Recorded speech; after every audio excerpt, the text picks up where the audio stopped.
Ahora bien, ya nos vamos a concentrar y vamos a empezar a utilizar estos conceptos financieros de tasa de interés, los vamos a aprender a utilizar para toma de decisiones de inversión. Hasta ahora vimos cómo un depósito a plazo de 10.000 se transforma en 11.000. Si tenemos una tasa efectiva mayor, cobramos más intereses. Vimos cómo el banco nos puede cancelar estos préstamos, cuáles son las ventajas de cada uno. Pero ahora vamos a empezar a entender el interés y el paso del tiempo de una manera diferente utilizando los mismos conceptos.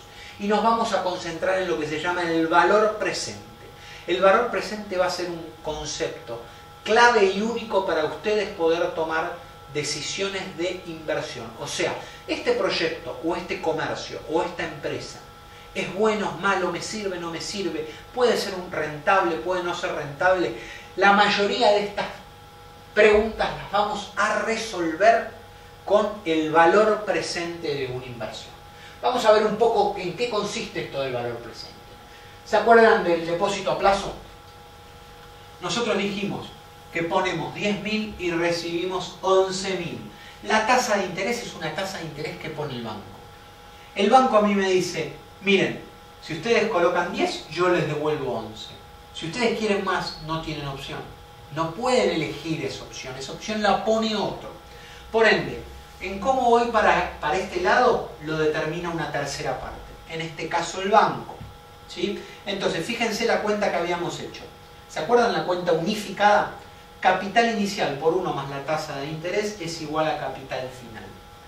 Esta cuenta de 10.000 por 1 más 0,10 da 11.000. ¿Qué pasa si cambiamos un poco el término de esta ecuación? Y fíjense qué es lo que yo hice. Despejé el capital inicial. Pasé este término multiplicando, aquí lo paso dividiendo. ¿Sí? Entonces, ahora yo tengo una cuestión diferente. ¿Cuál es? Capital inicial, me lo informa el banco, me dice yo te voy a dar 11.000. Y aquí voy a alterar el proceso. ¿Sí? Y esta tasa de interés es lo que yo llamo la tasa requisito que yo busco para una inversión. Vamos a hacer un cálculo simple y vamos a suponer que el banco me ofrece 10% y yo a la inversión le requiero 10%. Por ende el número es igual. Entonces, ¿cómo calculo el capital inicial o el valor presente?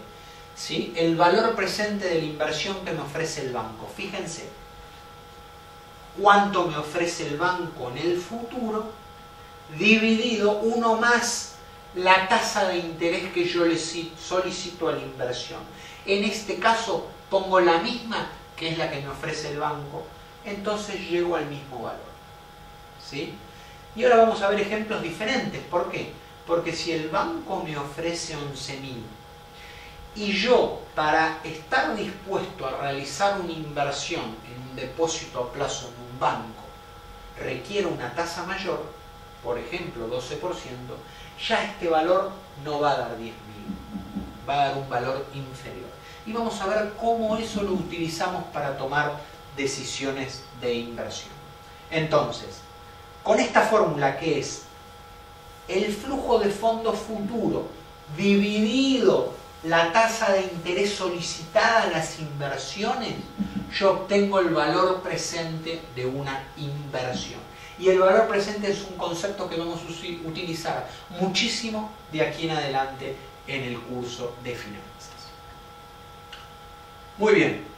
Vamos a complejizarlo un poco más, porque la vida real requiere de 1 o más años. O sea, un proyecto no dura 1 año, un proyecto dura 2, dura 3, dura 4, puede durar mucho más tiempo. En general, un proyecto de evaluación de una empresa, por ejemplo, de generación de energía eléctrica, se puede utilizar para 20 años, para 30 años, depende de la tecnología. Un proyecto de generación con un ciclo combinado a gas natural de 20 años, un proyecto hidroeléctrico se mira a 30 años. Entonces vamos a tener que calcular un valor presente de un flujo futuro de dinero. Flujo futuro de dinero son los 11.000 y aquí les voy a poner un ejemplo distinto. ¿Qué pasa si los 11.000 me los prometen en 2 años? ¿Se acuerdan que antes ponía 10.000 acá y acá recibía 11.000? Ahora Yo quiero calcular el valor presente si alguien me promete 11.000 en 2 años. Ya no en uno. El banco me promete 11.000 en 2 años. Bueno, ¿cuál es la fórmula? Lo podrían hacer sin saber nada, año a año. Entonces, fíjense, vuelvo con la tasa requerida que por ahora no la cambié, mi tasa de descuento, ¿sí? Que no necesariamente tiene que ser la que me ofrece el banco. Lo habíamos hecho 11.000, que es lo que me ofrece, dividido 1 más 10. Tengo los 10.000. Llegué aquí. Ahora tengo que ir al año 0 porque son 2 años. Muy bien. Parto de los 10.000 dividido de vuelta a la tasa de interés porque tengo otro año. Entonces fíjense que el valor presente de un flujo futuro de 11.000 dentro de 2 años ya no es 10.000, es 9.090, es menor. ¿Sí? Ahora, esto nos va a permitir tomar muchas más decisiones. ¿Por qué? Porque ahora vamos a empezar a ver cómo utilizar este número. Pero otro concepto importante aquí que les quiero refrescar es cómo hacer todo esto de una única vez. Si ustedes tienen los 11.000 y quieren llegar aquí, en vez de en 2 etapas, de una etapa, utilizan la siguiente fórmula que se observa aquí. 11.000, que es el flujo futuro que cobro dentro de 2 años, dividido 1 más 0,1 elevado al cuadrado. Y ahí obtienen el 9.090. ¿Sí?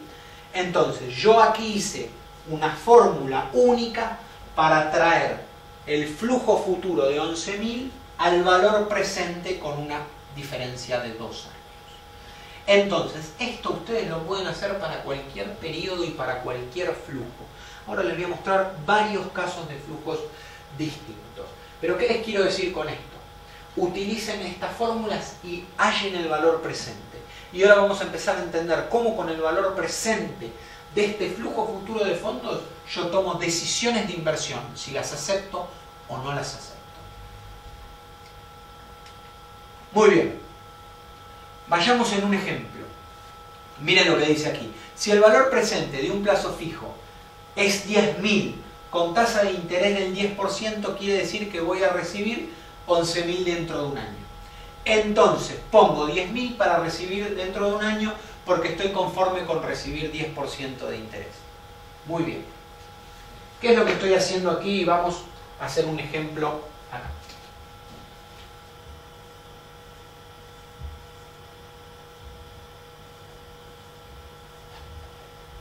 ¿Sí? Este es el periodo de un año. Muy bien. Entonces, ¿cómo yo hallo este valor? Con una tasa banco del 10%. Ahora, para hallar mi valor presente, de esta inversión, yo voy a hacer 11.000 dividido, dijimos, 1 más 0,10. Como es un año, no tengo que llevar a nada. Muy bien. Esto me va a dar 10.000 nuevamente. Pero si yo, como estoy medio tenso por la situación del contexto del país, o tengo inversiones alternativas con este nivel de riesgo, yo perfectamente puedo decir aquí, mi tasa de descuento es de 12.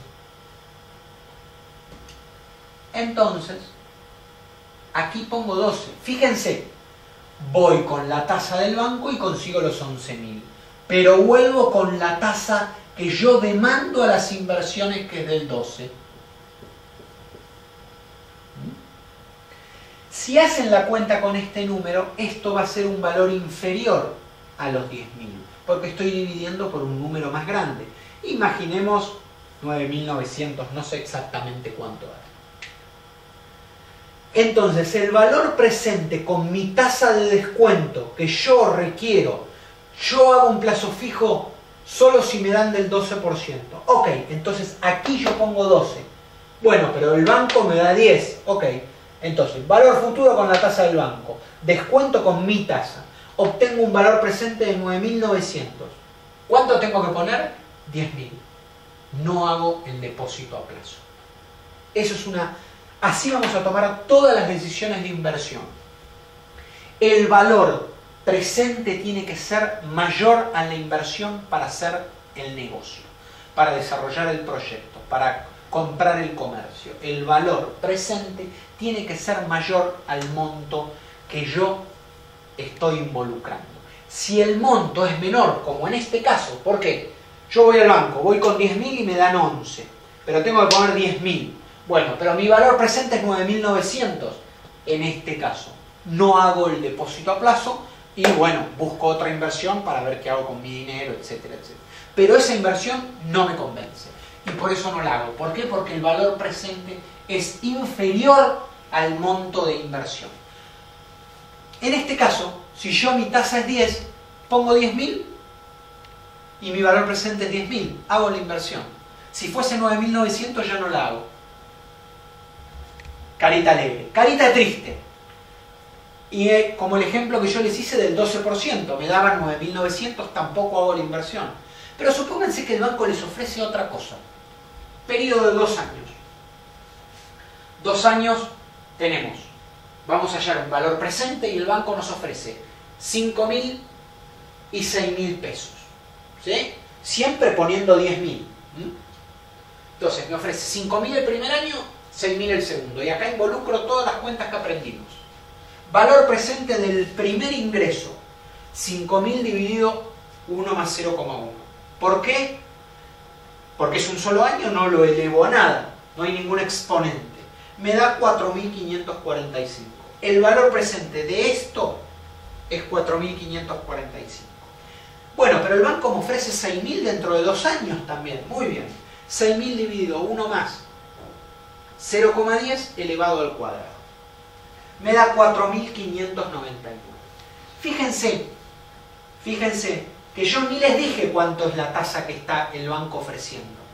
El banco me dice, vos pones 10, yo te doy 5 y te doy 6. En el primer año o el segundo año.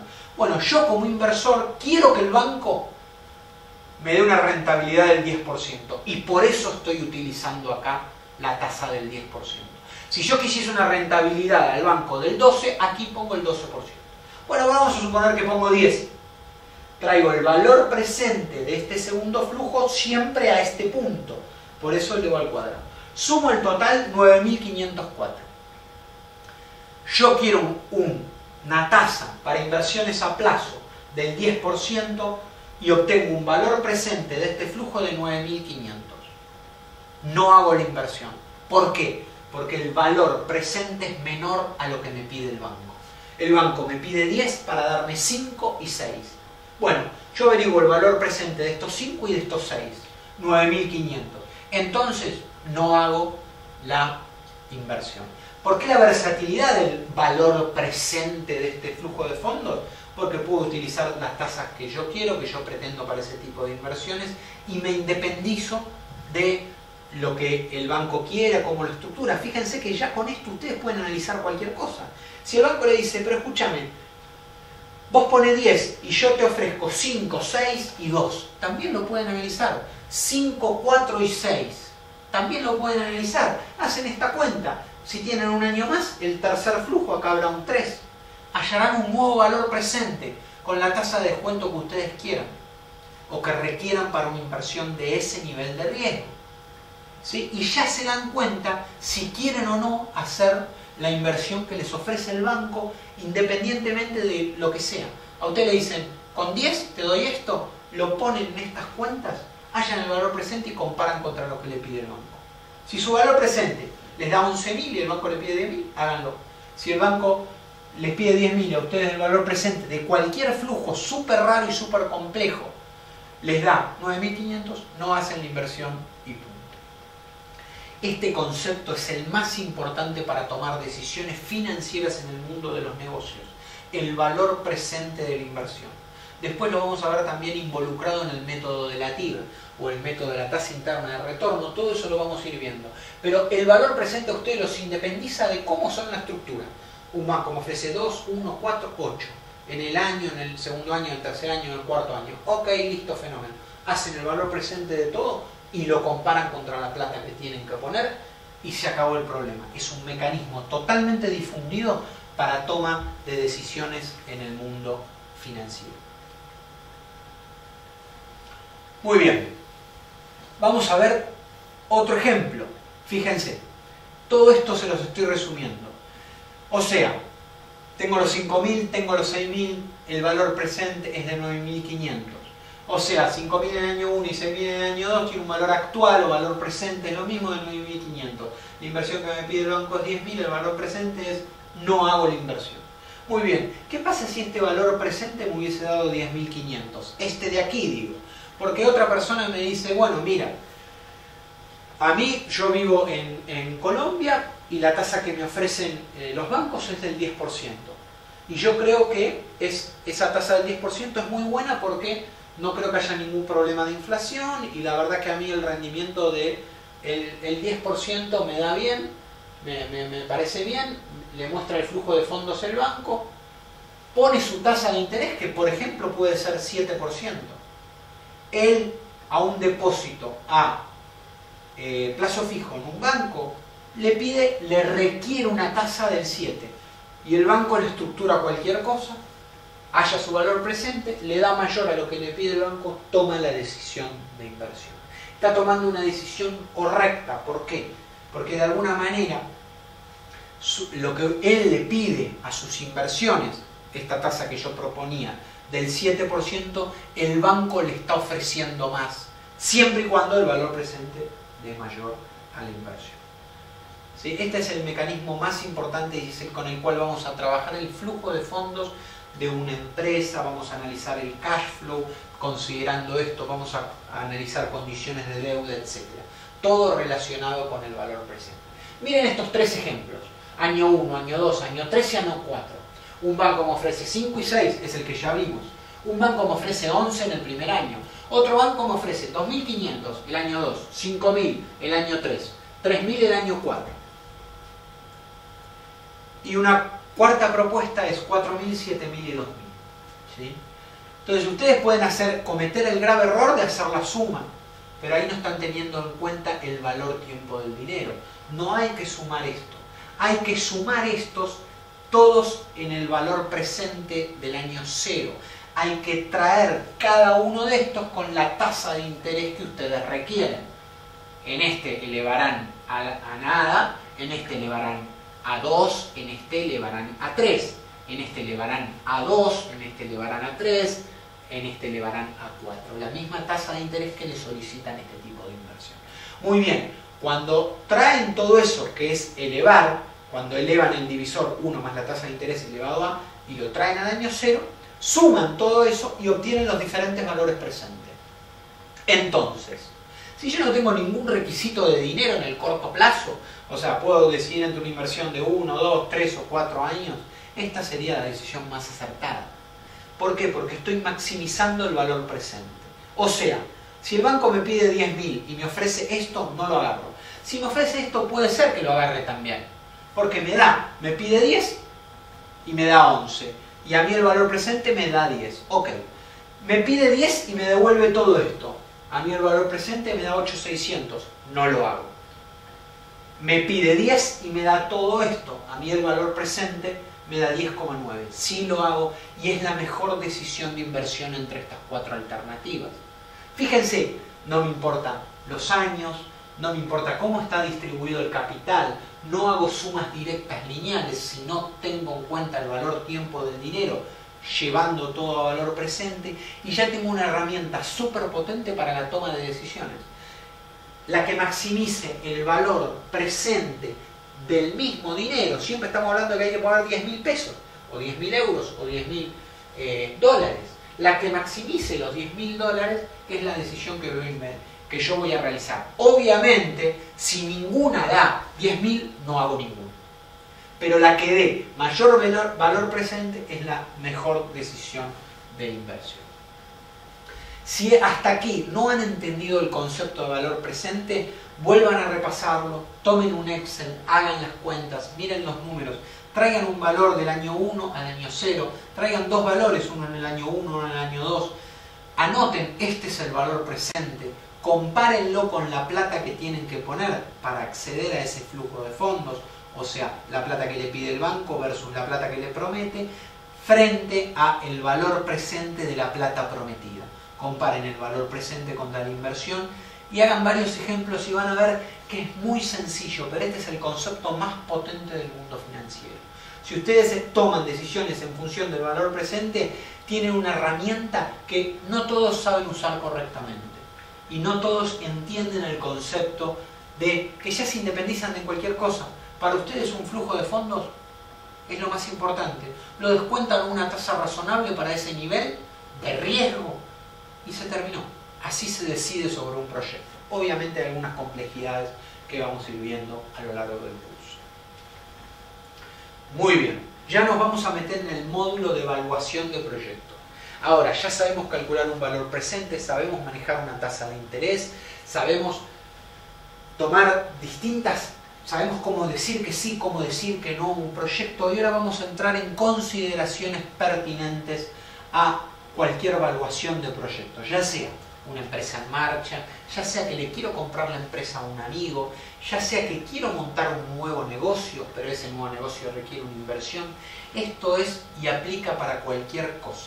¿Qué se llama evaluación de proyectos? Lo que les dije. Evaluar cuánto le tengo que pagar a mi amigo por el comercio que le quiero comprar. Eso es una evaluación del negocio de mi amigo. Si quiero hacer un nuevo proyecto y ver si me conviene invertir o no, ahí estoy haciendo la evaluación de un nuevo proyecto. Si quiero comprarle la participación a alguien dentro de una compañía, estoy haciendo la evaluación del porcentaje de la compañía que tiene. Y el mecanismo de razonamiento es siempre el mismo. Y vamos a tener algunas consideraciones adicionales que ustedes deben tener a la hora de decidir, a la hora de medir, etcétera, etcétera.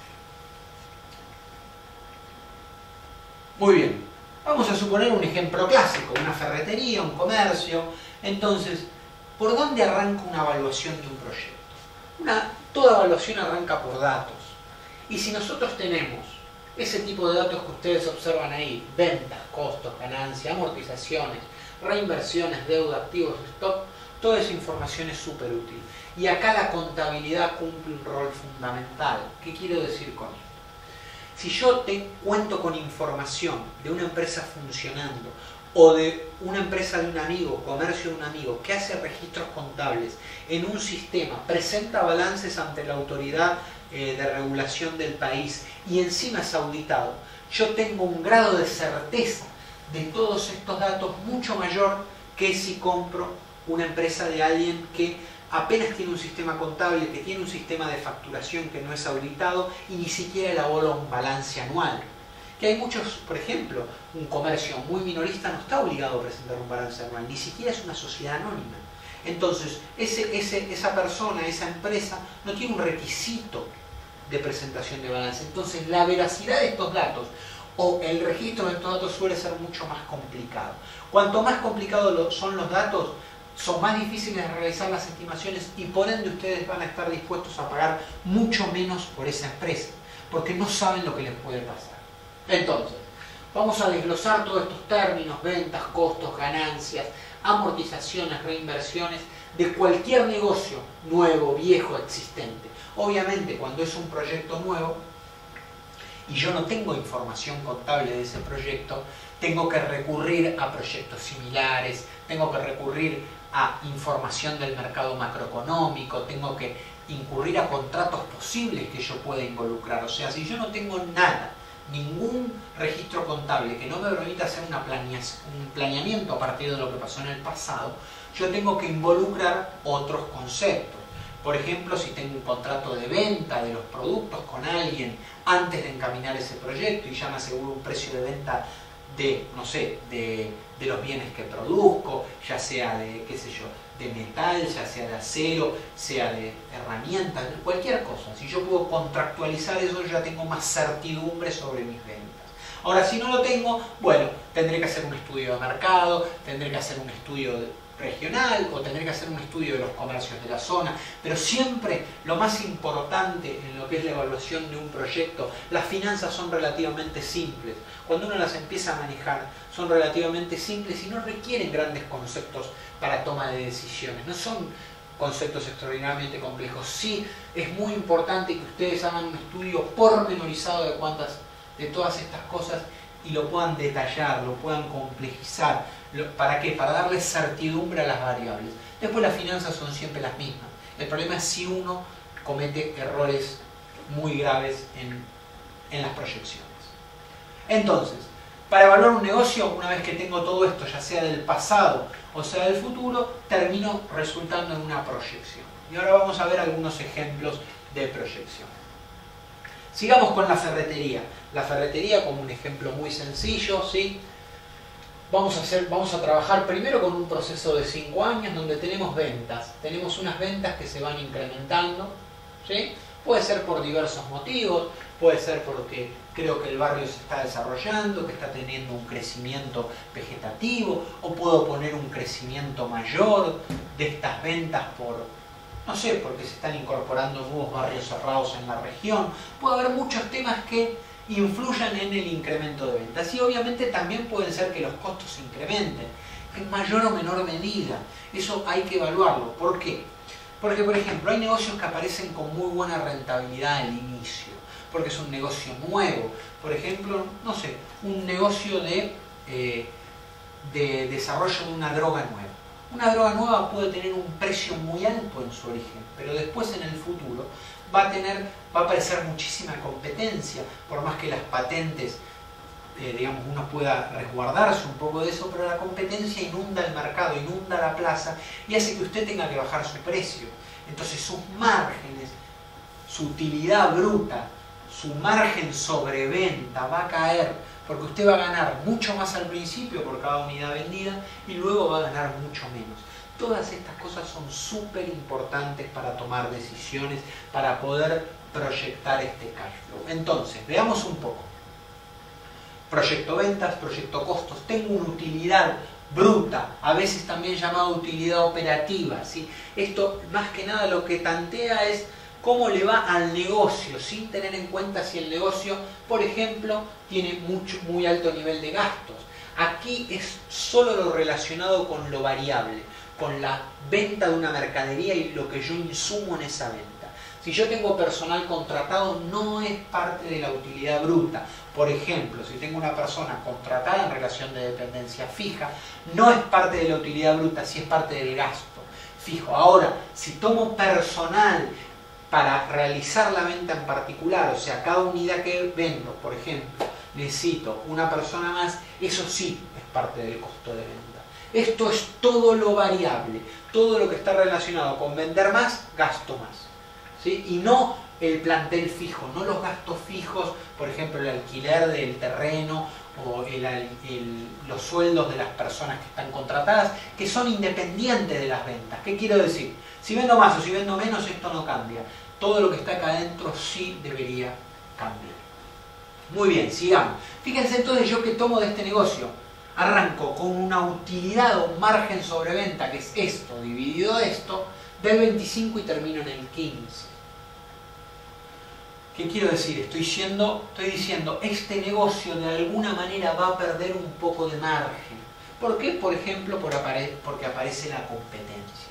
O aparece más competencia, o el ciclo de vida de un producto que arranca muy bien y va cediendo a lo largo del tiempo, ¿sí? Va cayendo.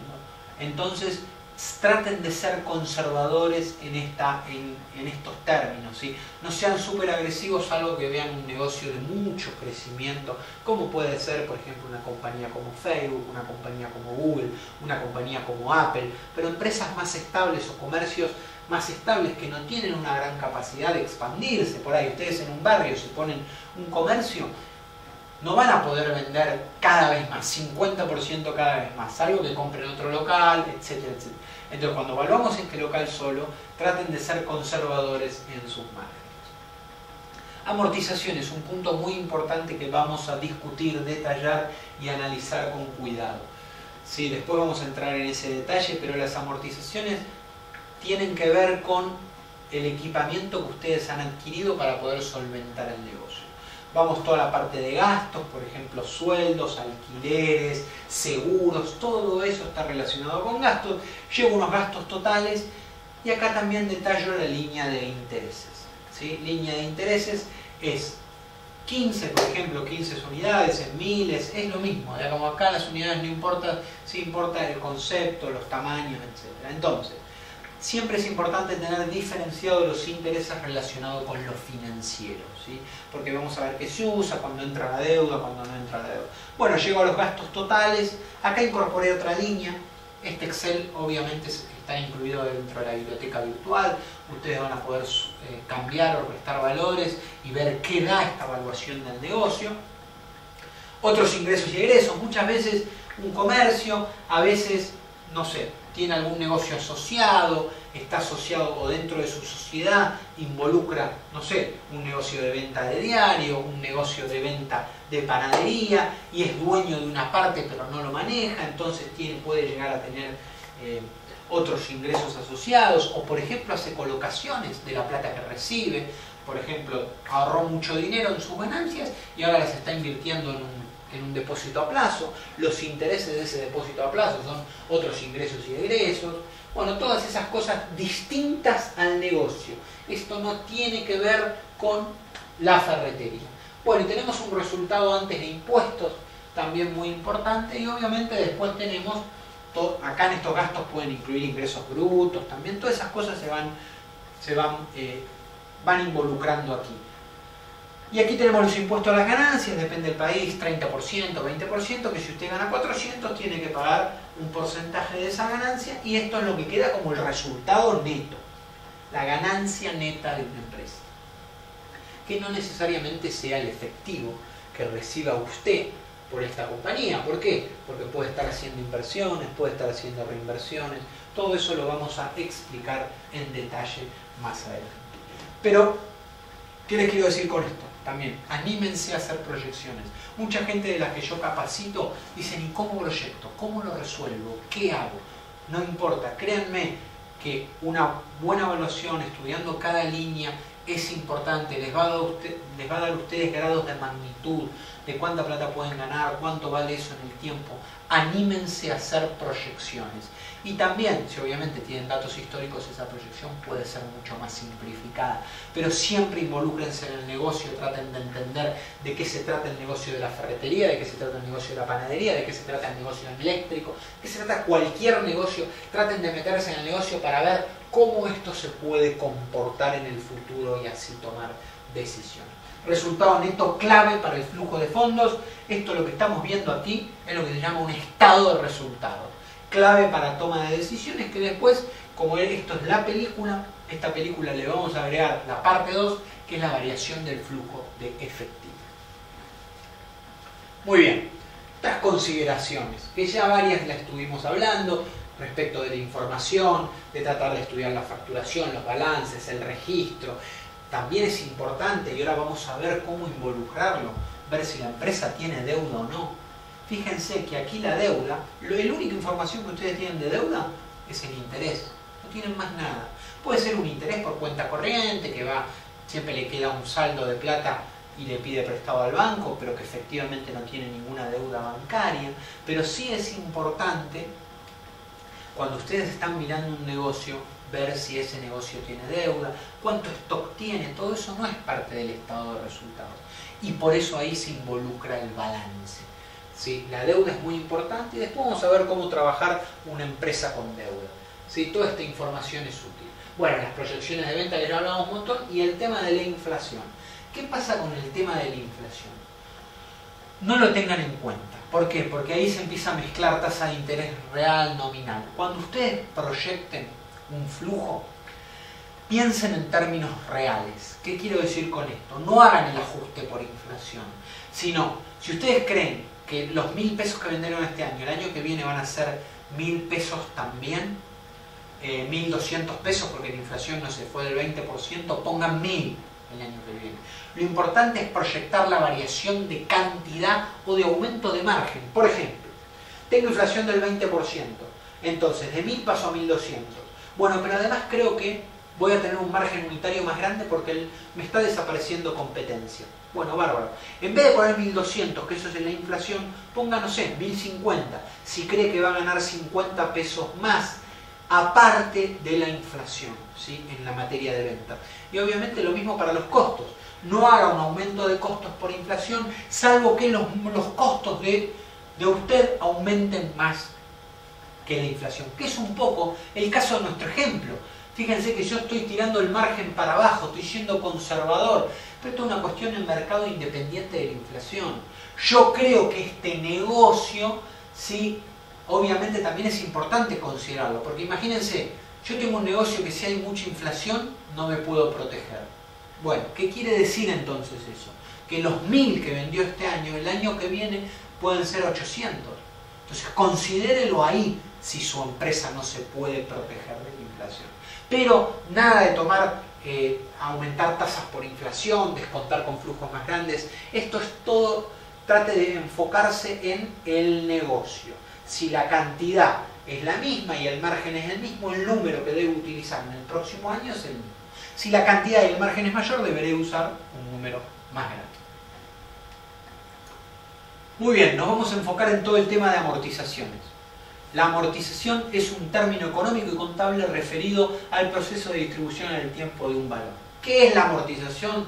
Vamos a ponernos con un ejemplo bien sencillo. Imagínense que ustedes compran estanterías y la ley, y esto es muy importante, porque ustedes no pueden determinar el plazo de amortización, ya vamos a ver por qué. Porque es muy beneficioso si ustedes pudiesen tomar el plazo o el periodo que tarda en amortizarse un bien, como por ejemplo una estantería, una computadora, un edificio, un terreno. Todo eso se debe ir amortizando si es que así lo requiere.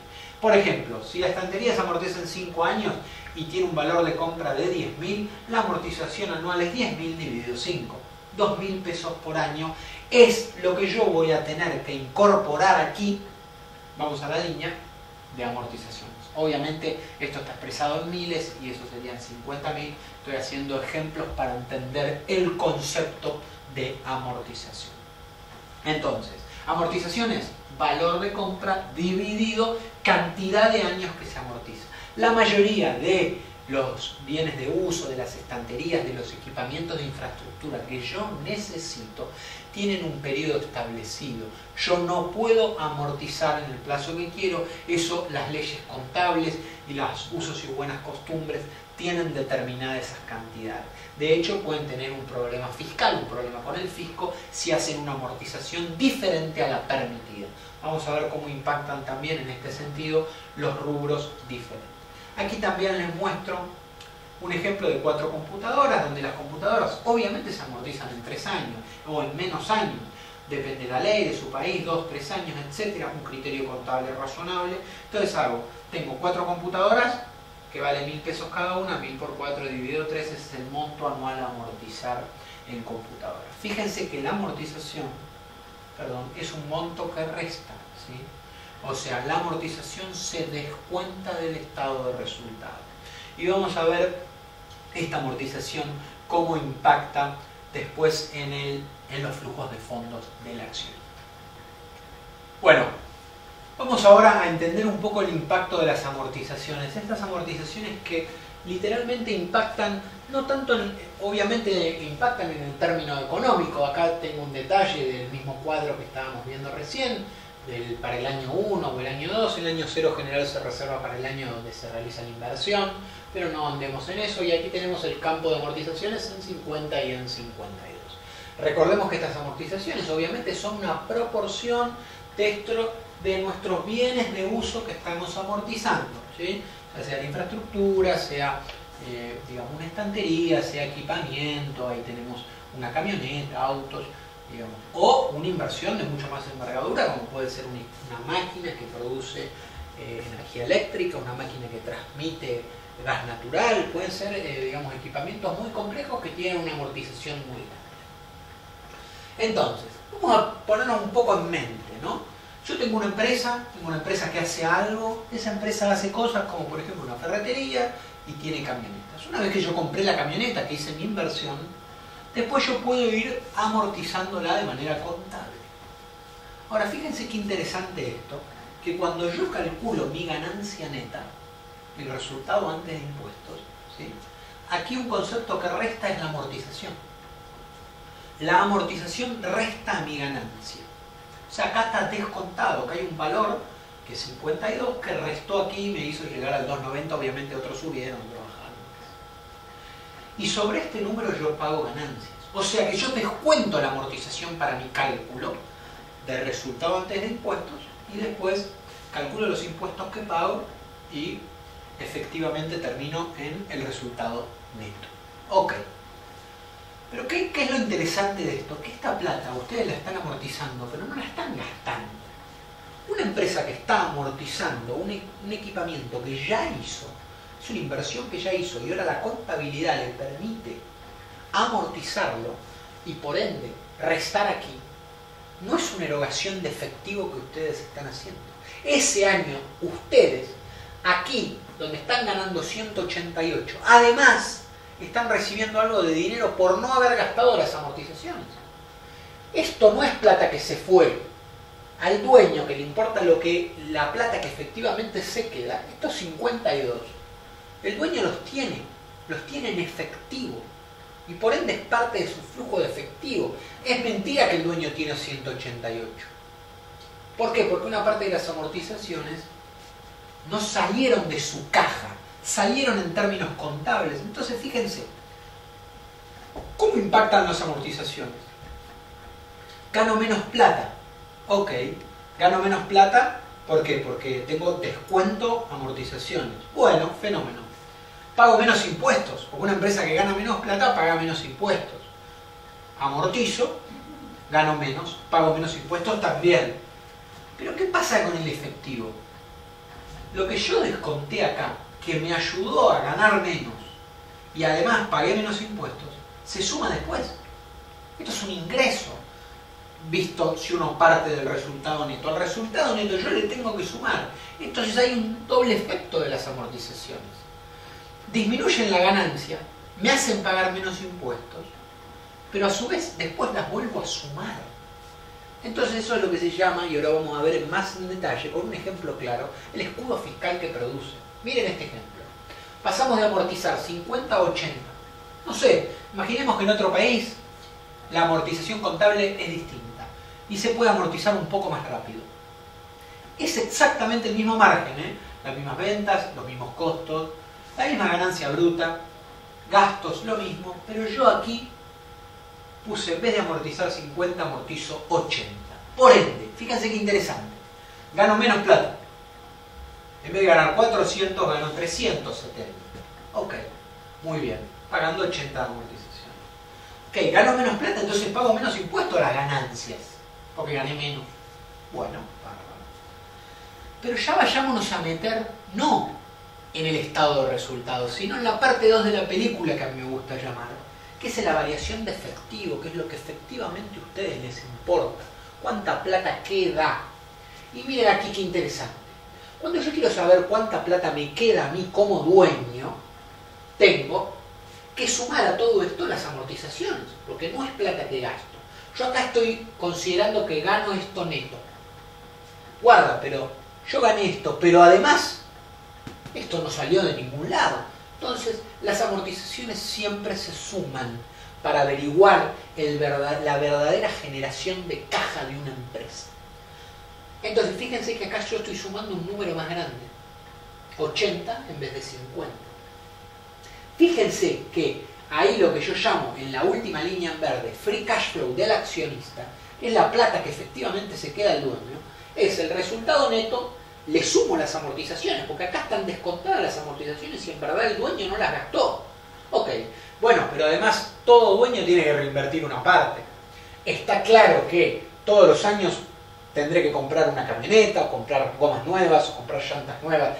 Siempre algo de reinversión una compañía tiene. Esta reinversión no va en el estado de resultados, porque no es un gasto, es una inversión. Las inversiones y el capital de las deudas van siempre abajo de los resultados. Es la parte 2 de la película que arranca con el resultado neto. La parte 2 arranca, toma todo de la película 1 y arranca por el final y después agrega todo lo que tiene que ver con amortizaciones, con reinversiones o con deuda. Esa es la diferencia entre variaciones de flujo de efectivo, simplificadas, ¿no? Obviamente, y variaciones y estado de resultados. Entonces fíjense qué interesante cómo el cash flow del accionista, que es lo que gana, le sumo las amortizaciones y le resto lo que reinvierto. 2.85, 2.96. Qué interesante que una empresa que gana menos tiene más caja. Entonces, ¿esto qué es? ¿Una señal para qué? Para tratar de amortizar lo más rápido posible. Si yo amortizo más, gano menos, pero en caja obtengo más. Y los bienes duran lo mismo, porque este es un término contable. Obviamente este término contable trata de reflejar la duración de los bienes, pero no necesariamente eso sea así. Entonces, cuanto más rápido pueda amortizar mis bienes que siguen durando lo mismo, mejoro más mi cash. Que es lo único que me importa. Si yo soy el dueño, ¿qué me importa? ¿La ganancia o lo que efectivamente se termina traduciendo en billetes? Lo que efectivamente se termina concentrando en billetes. Entonces, todo dueño tiene un incentivo a amortizar muy rápido. Por eso están las normas contables que establecen las leyes de cada uno de los países y que deben ser respetadas por cada uno de los dueños, si no las auditorías contables o el fisco efectivamente puede sancionar a esta compañía por alterar este número en pos de tener un cash flow superior, porque esta compañía está pagando menos impuestos, pero está pagando menos impuestos porque incrementó sus amortizaciones.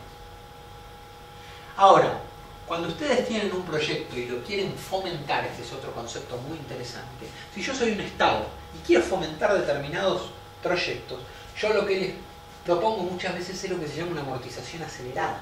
Una amortización acelerada es te permito algo que dura 20 años amortizarlo en 5. ¿Eso qué es lo bueno? ¿Cuál es la ventaja de una amortización acelerada? La que vimos aquí. Yo a ese proyecto, a ese dueño, a ese accionista, le estoy permitiendo amortizar a lo que dura 20 años en 5. Entonces, los primeros 5 años, este dueño va a tener una disponibilidad de dinero por el escudo fiscal de las amortizaciones. Va a amortizar mucho, va a ganar poco y por ende va a tener una caja mayor. ¿Sí? Porque gana poco, porque amortiza mucho, no porque le está yendo mal. Entonces, muchas veces cuando uno busca incentivar estas cosas, busca incentivar determinados proyectos, lo que busca es mejorar el cash flow del dueño. Así tengo más dueños que quieren hacer cosas y por ende tener mayor cantidad de proyectos. Conclusión: más amortizaciones, menos resultados, menos impuestos, más free cash flow, ¿sí? Más caja para el accionista. Este es un punto que ustedes deben considerar a la hora de evaluar todo proyecto de inversión. Y no se olviden que muchas veces requieren de reinversión. La reinversión siempre es necesaria. No se dejen llevar ¿por qué? Porque si no ustedes están amortizando todo y de pronto no van a poder continuar con la operación. Si yo no compro una camioneta, dentro de 4 o 5 años no voy a poder trasladar mis productos. Entonces, a la hora de hacer la planificación de la película 2 o de la variación del flujo de efectivo, tengan en cuenta el proceso de reinversión en bienes de uso que ustedes van a necesitar. No se olviden de eso. Muy bien, ahora vamos a concentrarnos un poquito más y vamos ya a meternos en todo lo que es el valor presente.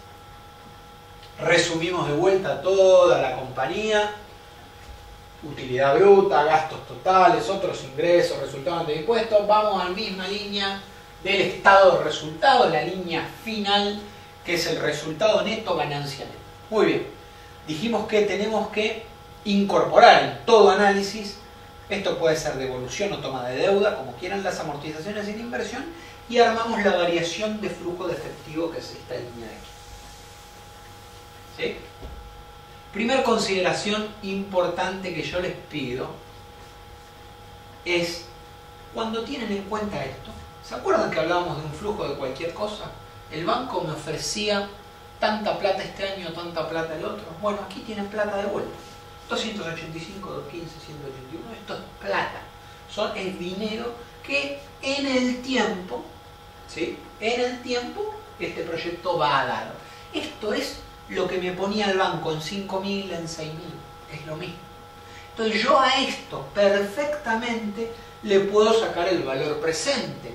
¿Cómo? Vamos a hacer un ejemplo rápido. ¿Cómo hallo el valor presente de ese flujo de inversiones que tiene una empresa, un proyecto, una ferretería? Tengo el año 1, el año 2, el año 3 y va siguiendo. El año 1 tengo una generación de caja de 285, 215, 181 y siguiendo. Bueno, valor presente va a ser igual a 285 dividido 1 más una tasa de interés. ¿Qué tasa de interés elegí yo? 15%. ¿Por qué no tomo una tasa más baja? Porque esto es un proyecto, es distinto a un depósito a plazo en un banco. Acá hay más riesgo. Más riesgo es más tasa y vamos a aprender a calcularla. ¿Cuánto de más tasa yo debo involucrar? Todo eso lo vamos a calcular después. Pero fíjense qué interesante. Entonces yo voy a tener que tener una tasa mayor a cualquier inversión cierta como puede ser un plazo fijo o un depósito a plazo en un banco. Bueno, tomo una tasa mayor 15, perfecto, sigamos. Uso el 0,15 aquí y aquí tengo este valor presente del primer flujo. Me falta el segundo, el tercero y así siguiendo. 2,15 es el segundo. 1 más la misma tasa elevado ya al cuadrado porque es el año 2. Y así sigo con otro ejemplo que sería 181 dividido 1 más 0,15 elevado al cubo, bla, bla. Y así obtienen el valor presente. ¿Qué quiero decir? Con este método tan sencillo, ¿sí?, nosotros hallamos el valor de este negocio. El valor de este proyecto es 710. $1.000, 1.000 euros, 1.000 pesos, lo que usted quiera. Entonces, este proyecto que dura 5 años y tiene esa erogación de efectivo, ¿me va a brindar ese efectivo? Vale 7.10. Fíjense que es fácil. 7.10. Si alguien me dice, ¿querés quedarte con esto? Y vale 1.000, le digo que no. ¿Por qué? Porque mi valor presente es 7.10. Y la persona me está diciendo, quédate con esto por 1.000. Inversión, en ese caso está siendo mayor al valor presente. No me sirve la inversión. El valor presente tiene que ser superior al dinero que pongo, superior a la inversión para yo aceptar este negocio. Y aquí, ahora vamos a ver algunos pormenores adicionales. Esto es clave. Si ustedes entendieron esto, ya dieron un paso enorme en el mundo financiero.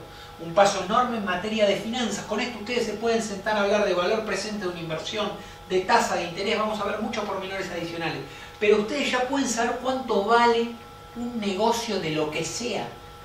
Simplemente tienen que saber de ferretería, tratar de saber de panadería, tratar de saber de energía eléctrica, de gas natural, de lo que ustedes quieran.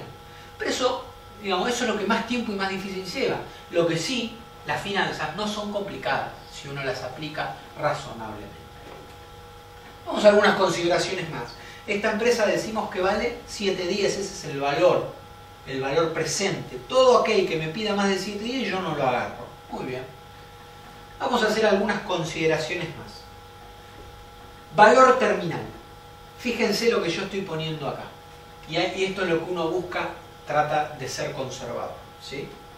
Miren, el valor terminal de una empresa, ¿qué es lo que pretende ser?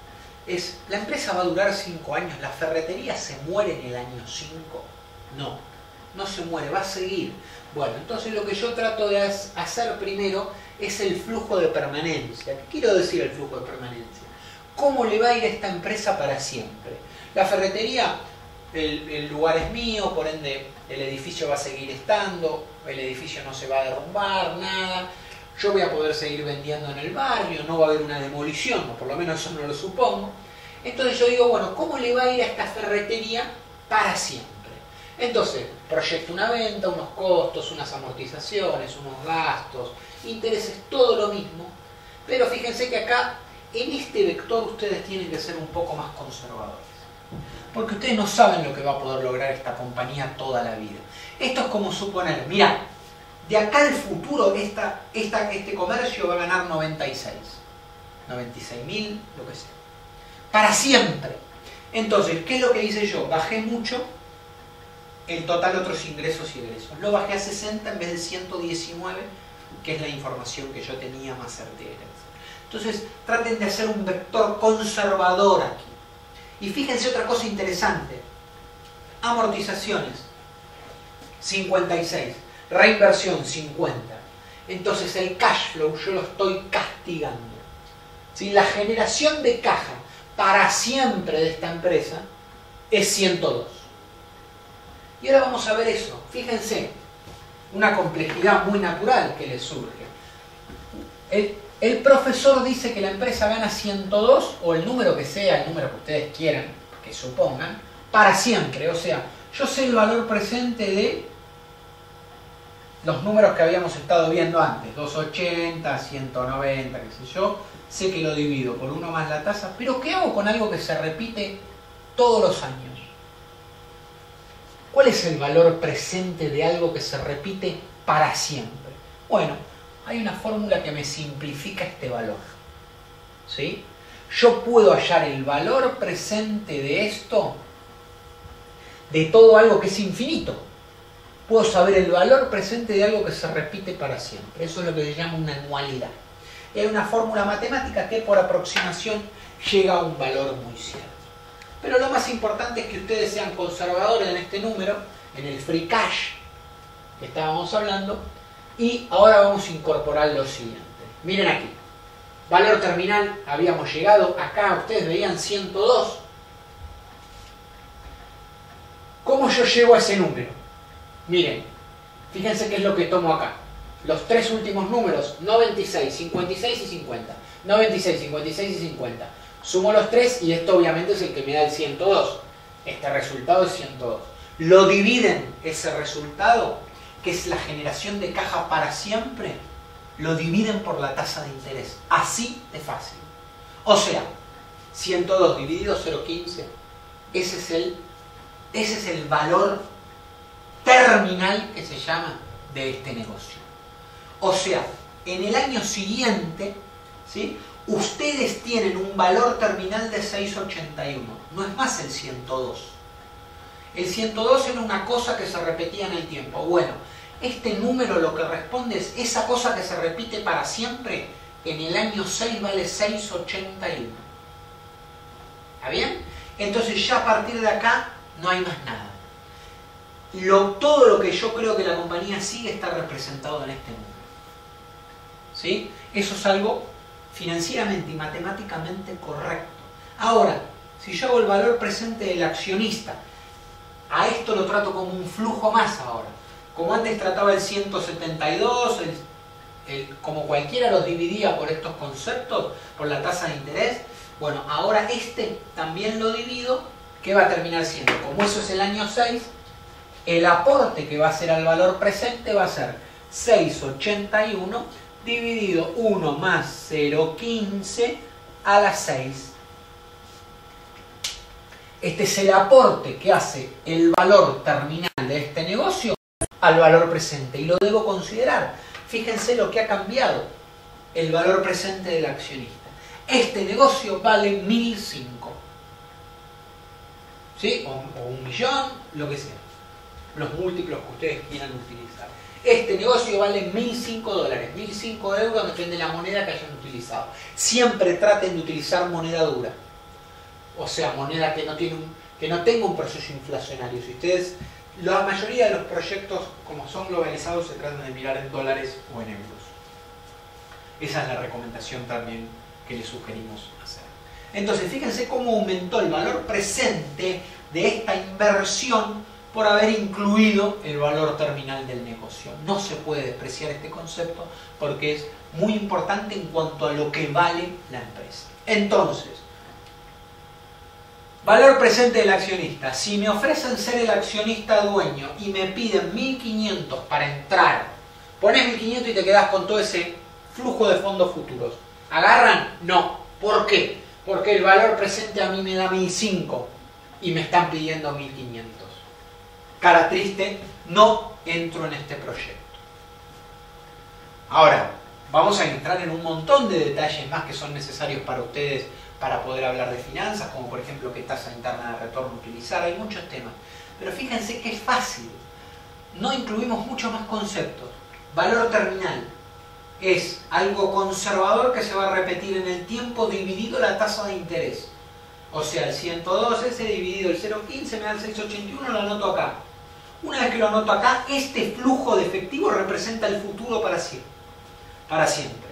Lo divido por la tasa de interés del año S, que sería el año 6, y chau, ya tengo mi colaboración al valor presente. ¿Y el valor presente qué es? Traer todos esos flujos de efectivo a los términos de hoy con una tasa de interés. Listo, ya con eso tengo un mecanismo totalmente aceptado en el mundo financiero para toma de decisiones. Inclusive, si ustedes usan el Excel, pueden utilizar la fórmula BNA o BPN, valor presente neto, valor neto actual, y calculan todo esto. No tienen que andar haciendo las divisiones por la tasa. El valor presente neto les va a pedir el flujo de fondo futuro y la tasa de interés de descuento. Nada más. Y con ello hallan el valor presente de este negocio que estamos evaluando. Ya sea en funcionamiento, ya sea que no está en funcionamiento. Imagínense que ustedes le dicen, bueno, este es mi negocio, quiero que compres el 50%. Muy bien, ustedes van a ser dueños de la mitad de esto. Dividen esto por 2. Guarda ahí la diferencia. ¿Quién se queda con la mayoría de la toma de decisión? Porque si ustedes, por ejemplo, le ofrecen el 49% de esto, no es multiplicarlo por 0,49. Deberían castigarlo un poco más. ¿Por qué? Porque ustedes no van a tomar decisiones y no van a poder argumentar sobre este flujo. ¿Qué pasa si el dueño, en vez de estos 172, en vez de repartírselo a ustedes como dueño y a él, decide reinvertirlo en la compañía? Ya pierden el control de la toma de decisiones y por ende para ustedes la evaluación debería ser un poco castigada. Por ejemplo, aumentando la tasa de interés. Si ustedes descuentan este flujo en vez del 15 al 20, el valor presente va a caer. Valor presente del negocio va a ser menor.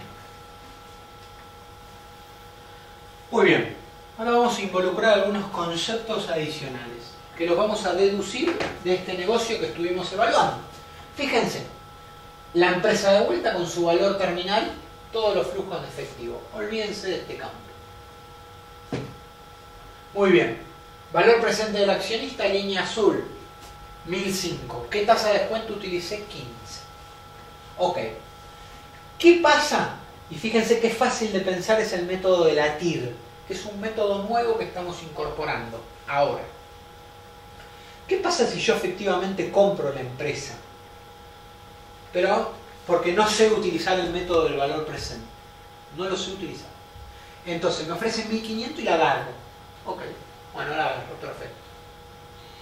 Entonces yo voy a poner 1500 a cambio de quedarme con este flujo de efectivo. Entonces salen 1500 de mi cuenta y después en el tiempo van a ingresar todas estas cosas. Ponen en el Excel TIR, abren paréntesis, involucran todo esto. Fíjense que agrandé ya. Para el método de la TIR yo tengo que incorporar cuánto pago por la inversión. En el método del BAN no. Yo el método del BAN hago el valor presente del flujo de fondos. Esto. Con esto decido si el BAN es mayor a la inversión, adentro. Si es menor, no lo entro. Ahora es otro el análisis. Es, bueno, suponete que me olvido de esto y le compro a la empresa a esta gente a 1500. Y me sale todo como Dios manda, que es este flujo de fondos. ¿Qué rendimiento tuve? O sea, ¿cuál fue el rendimiento a finish, al final del proyecto, de la plata que puse? ¿Cuánto le saqué? Eso es el concepto de TIR. Le saqué 3% anual. O sea, la TIR es el rendimiento anualizado de la inversión hasta el final. Supone una cosa, la TIR, que es algo que es una aproximación y por eso no es tan exacta. El 3% del rendimiento de la inversión, pero supone que cuando ustedes cobran esto, lo pueden reinvertir a esta misma tasa. Y eso ustedes no lo saben, porque cuando cobren los 2,85, no saben si van a poder comprar una empresa igual a esta, otra, o si van a acceder a un crédito, a un plazo fijo, un depósito a plazo, lo que sea. Entonces, el método de la TIR me dice que si yo pago 1500 le voy a sacar un 3% de rendimiento a la inversión. Pongo 1500, y me rinde un 3% anual. Eso es la TIR. Y supone la TIR que reinvierto, cuando voy cobrando esta plata, la reinvierto en el mismo proyecto, cosa que no es posible, no es realizable, la reinvierto en el mismo proyecto hasta el final del proyecto. Bien, pero es una medida muy fácil. Fíjense, che, ¿comprarías esta empresa a 1.500? ¿Hago la TIR 3%? No, para eso voy al banco y coloco el dinero. Es mucho más entendible la TIR, más fácil de ver. 3%, 15%, che, un proyecto, ¿cuánto vos querés por hacer un comercio, por tener un comercio? Y bueno, lo tengo que comprar todo, bueno, 15, 17%, bueno, 15, 17%. Si el flujo de fondos futuro con la plata que tienen que involucrar les rinde 15, 17%, tomamos la decisión así.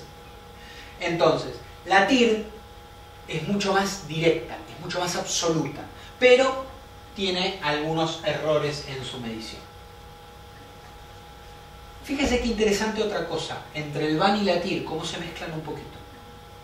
Si a mí la empresa me la venden a 1.005, que era el valor presente para mí, ¿sí? O sea, yo pongo 1.005 y me hago dueño de todo este flujo de efectivo. Y yo calculo la TIR de invertir 1.005 para recibir todo eso. Fíjense, oh, qué casualidad, la TIR me da 15%, que es la misma tasa que hubiera utilizado para descontar el VAN. ¿Sí? Entonces, cuando yo pago por esta inversión, por este proyecto, el VAN, ¿sí? O sea, pago esto, la tasa de descuento que utilicé para ese VAN es el mismo que la TIR. Dicho de otra manera, el valor presente, si yo hago el valor presente de todo este flujo, pero además agrego lo que pongo, eso también es totalmente válido, pero ya ahí no estaría comparando contra la inversión. ¿Qué quiero decir? Yo pongo 1.000 y voy a recibir un montón de plata. El valor presente de esto, con la tasa de descuento, es 1.005. Acá era 1.005. Muy bien. Ahora, ¿qué pasa si calculo el valor? ¿Y cómo lo comparo esto 1.005? Frente a lo que me piden. Si me piden 1.500, no lo hago. Si me piden, imaginemos, 1.005, bueno, ya lo puedo hacer. ¿Sí? ¿Cómo hallé este valor? Con 15% de tasa de interés. Ok, muy bien. Ahora ustedes, si hacen este valor presente y ya involucran este campo y hacen todo, ya iban a tener, por ejemplo, si me creen, eso es verdad, el valor presente le va a dar 0. Pero ya ahí no tienen que compararlo contra la inversión que le pide el dueño anterior o lo que tienen que poner para que este proyecto se haga realidad. Ya tienen que compararlo contra 0 porque ya involucraron el monto que invierten. Entonces, cuando yo involucro en mi cálculo financiero, en mi proyección, lo que tengo que invertir y utilizo el valor presente, tomo la decisión contra 0. Más de 0, invierto. Menos de 0, no invierto. ¿Saben qué es la TIR? Es la tasa que hace el VAN 0. Esa es la relación entre uno y otro. Si yo hago el valor presente, el segundo valor presente que les mostré ahí, ¿sí? Y lo igualo a 0, de esto, ahí obtengo la TIR. O sea, la TIR es un mecanismo iterativo que busca qué tasa de interés hace 0 esta inversión con este flujo de fondos. Pero es mucho más intuitiva de entender. Una TIR del 15 quiere decir que el rendimiento a finish de la inversión es del 15%, 12, 13, 14, etc. Sí, pero tiene algunas complejidades y suposiciones en su cálculo. Esto es lo que estuvimos conversando recién. La TIR se calcula buscando la tasa que haga el VAN 0 y eso es la TIR. Ahí tienen, bueno, cualquier flujo de fondos. Y recuerden, para la TIR o para el valor presente 2, que es la otra manera de comparar también y tomar decisiones sobre la inversión, ya tengo que involucrar cuánta plata invierto en el año 0 o tengo que involucrar cuánta plata me pide el dueño para comprar esa empresa, comercio o compra. Muy bien, ahora vamos a entender un poco el rol de la deuda en los flujos de fondos. ¿Cuál es el rol de la deuda en una empresa? ¿Tengo que pagar más, menos? ¿Por qué las empresas se endeudan? ¿Por qué la mayoría de las empresas financian sus activos, esta es otra frase muy interesante que utilizan mucho los financieros, a través de pasivos o de accionistas. ¿Recuerdan cuando hicimos el esquema contable? Si yo fundaba una empresa ponía 10.000 y después le pedía al banco 10.000, tenía 10.000 acá, 10.000 acá y 20.000 para empezar a trabajar. Ok, bueno. Entonces ahora vamos a entender por qué una empresa toma deuda. ¿Para qué toma deuda? Y más que nada uno de los motivos es maximizar el valor del accionista. Esto que parece tan raro y tan difícil lo vamos a ver con un ejemplo numérico y se van a dar cuenta inmediatamente qué es maximizar el valor del accionista. Vamos a suponer un ejemplo, la misma compañía, pero miren lo que puso en rojo aquí. Los intereses aumentaron. ¿Cuánto aumentaron? 25. Antes aquí ustedes observaban 15 como número. Ahora es 40, o sea que aumentó 25 el interés. ¿Por qué? Porque esta persona, en vez de poner los 1.005 que costaba esa inversión o que había, supongamos que se puso de acuerdo con el dueño anterior, o es la plata que necesita para que la ferretería ande en funcionamiento y el rendimiento le sirve. Por lo que sea. Pero resulta que él agarra y dice, bueno, yo debería desenfundar 1.005 para acceder a todo este negocio, ¿sí? Pero voy a salir a buscar deuda. Entonces en ese momento él en verdad ¿cuánto pone? Supongamos que toma 500 de deuda prestado. O sea que esto es un ingreso de dinero para él, que obviamente después lo va a tener que pagar, ¿no? Acá me ingresan 500 y acá los voy a tener que pagar. Supongo el método de amortización más sencillo, que es el método directo americano o bullet. Ok, entonces tomo deuda. Bueno, tomo deuda. Y para que esto comience a marchar o para comprárselo al dueño, tenía que poner 1.005, pero como el banco me da 500, en verdad termino poniendo 505. Obviamente, fíjense que termino poniendo mucho menos, pero acá en el futuro voy a tener que devolverlo.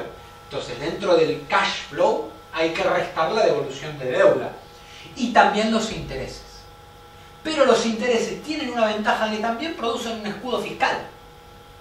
Porque pago menos impuestos. Pago menos impuestos, ¿por qué? Porque la compañía gana menos. Sí, gana menos, ¿por qué? Porque paga intereses. La contracara que tiene es que no va al cash flow.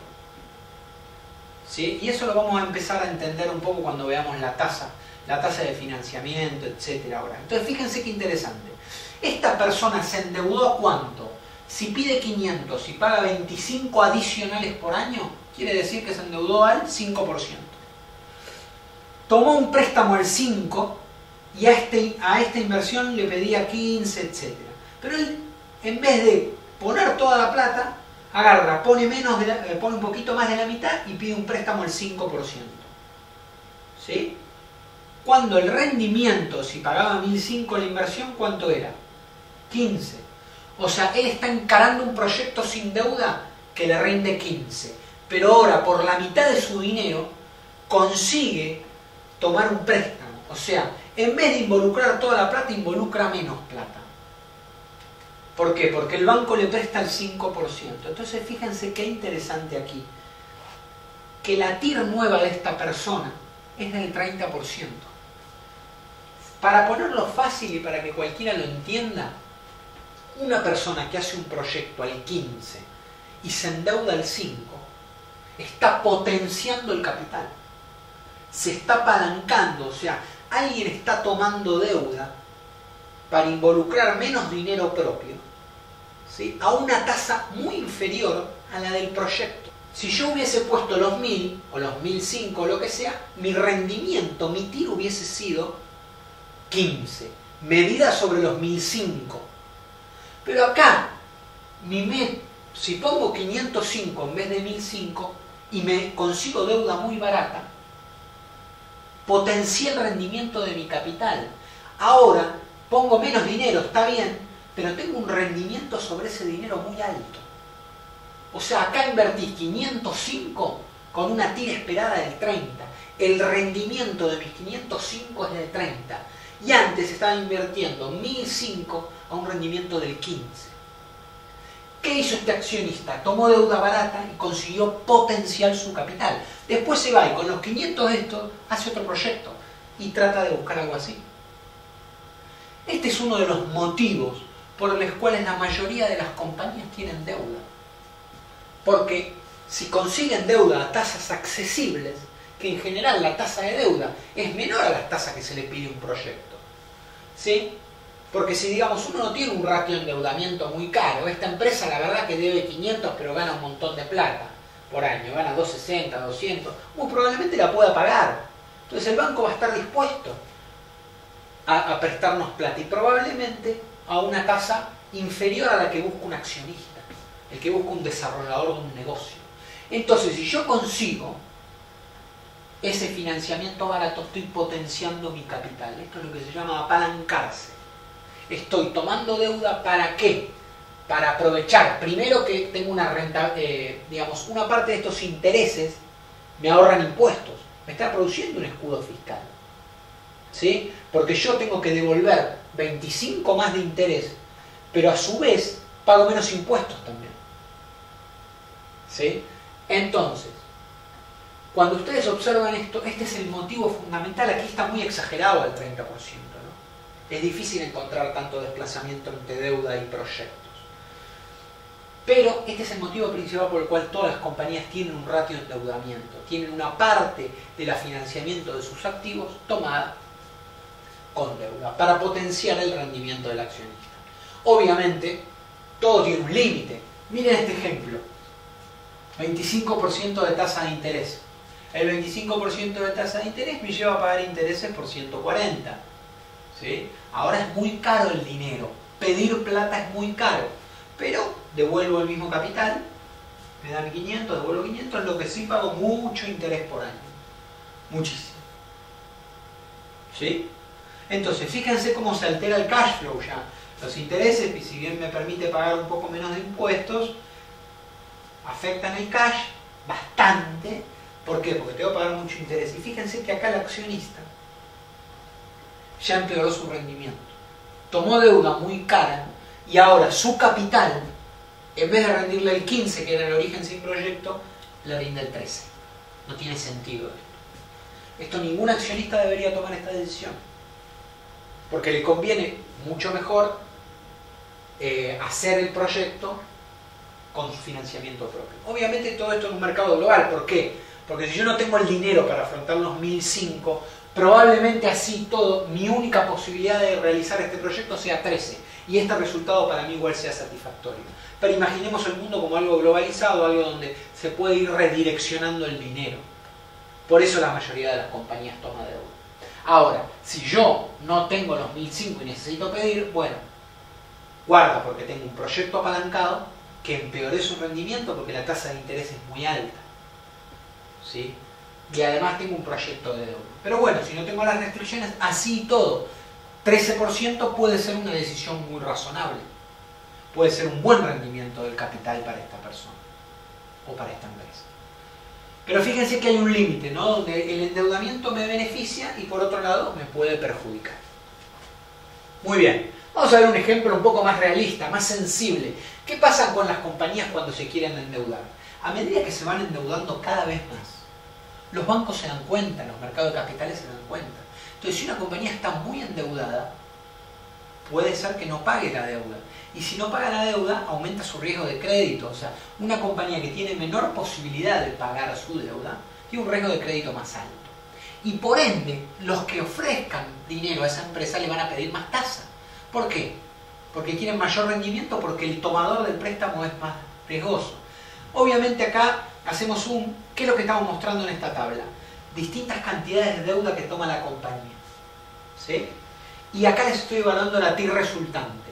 La TIR resultante sobre el capital involucrado. O sea que va a ser el capital va a ser los 1005 menos lo que pongo acá. Cada vez voy involucrando menos capital. Entonces, la tasa es 0 cuando tomo deuda 0. Los primeros 150 me los prestan al 12%. Los segundos 150 me los prestan al 20%. Y los terceros 150 me los prestan al 30%. ¿Sí? Fíjense cómo va aumentando. Y acá les puse la tasa promedio, ¿no? Cómo se va modificando la tasa promedio de los préstamos que yo tengo involucrados. Y fíjense, oh casualidad, la mayor TIR del accionista, 17,2. Fíjense cómo empieza a subir. el apalancamiento, endeudamiento barato, empieza a ser positivo para el dueño y acá empieza a ser negativo. ¿Por qué? Porque acá ya su tasa promedio de endeudamiento es muy alta. Entonces, como tiene una tasa de endeudamiento muy alta, aunque le permita pagar menos impuestos, no alcanza a compensar. ¿Sí? Entonces, fíjense que el último tramo ya distorsionó. Una manera muy simplificada de ver es hacer la siguiente cuenta. No es literalmente así. La tasa promedio por el impuesto, ¿qué tasa queda? O sea, por ejemplo, si yo me endeudo al 15%, pero tengo 35% de impuestos que me ahorro, en verdad el costo que estoy afrontando es 1 menos el impuesto. ¿Sí? Entonces, esta tasa va a quedar aproximadamente en 0,10. ¿Sí? Entonces, el efecto del impuesto hace que la tasa efectiva sea un poco menor. Miren aquí. Cuando ya tengo una tasa promedio del 21%, ya el efecto impositivo no me alcanza. ¿Y contra qué comparo esta tasa? Con la tasa que estoy midiendo en mi proyecto. Por ende, de manera simplificada nuevamente, cuando yo consigo financiamiento, considerando el impuesto o el ahorro de impuestos que me produce, que también me beneficia mucho, es menor que la tasa que yo le pido al proyecto, el endeudamiento es razonable y estoy generando valor para el accionista. Estoy generando valor para el dueño. ¿Sí? Es una decisión sana tomar ese endeudamiento. Y en este caso, esto es un ejemplo real, ustedes lo pueden hacer en la planilla Excel que van a acceder con el curso. Si ponen estas tasas y van involucrando, fíjense que aquí ya dejamos de generar valor, aquí empeoramos, y la única condición aceptable para sumarse a esto, ¿cuál es? Es que no tengo el dinero. Y ahí, bueno, es otra la decisión. Pero si el dinero lo tengo y lo involucro una parte acá y lo que no involucro lo puedo invertir en un proyecto, la manera óptima de resolver este proyecto es endeudarse con 2 créditos, uno al 12 y uno al 20. Y me maximiza el valor del accionista. Ya después empieza a empeorar. Esto es fundamental y este es el driver por el cual todas las compañías toman deuda, para maximizar el valor del accionista. Muy bien, algunas cuestiones que tenemos que considerar. Obviamente no es todo tan sencillo. Ustedes piensen que esto que vimos, que el costo de la deuda crece a medida que aumenta el ratio de endeudamiento, esto no hay duda. Los proyectos se vuelven más vulnerables si los ratios de deuda son muy altos, ¿sí? Esto tengámoslo presente. Puede que la empresa no pueda afrontar esos pagos, entonces eso le da mucha vulnerabilidad.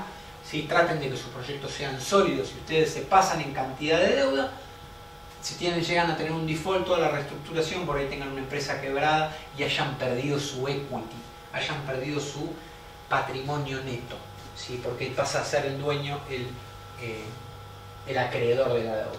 Es razonable para arrancar el proyecto si la tasa de endeudamiento es menor a la tasa de la deuda, obviamente considerando el impuesto, pero no ponga en juego el riesgo de crédito del negocio. Endeúdese a un ratio que optimice su capital, pero sin excederse, sin poner en juego el negocio. O sea, que el negocio no se vea afectado por estos pagos de deuda. Ahora vamos a comenzar esta parte con lo que se llaman los vectores claves. Porque acá aprendimos a entender el valor presente de una compañía, cómo calcularlo, el valor terminal, el efecto de la deuda, etc. Si quieren ustedes, para agregar y para concluir el tema anterior, y tienen que comprar una empresa con deuda, simplemente hacen el free cash flow que vimos y ponen los pagos de deuda y hallan el valor presente. Eso es lo mismo. Descuentan con la tasa de interés que ustedes observaban. Fíjense. Miren aquí. Esta empresa para nosotros tenía un valor de 1.005. Si ustedes quieren, es una empresa con deuda a la que le van a comprar, por ejemplo, a alguien. Aquí involucran las devoluciones de deuda. Y van a ver que el valor presente del accionista se va a caer. Y ese es el valor que deberían afrontar por esa compañía.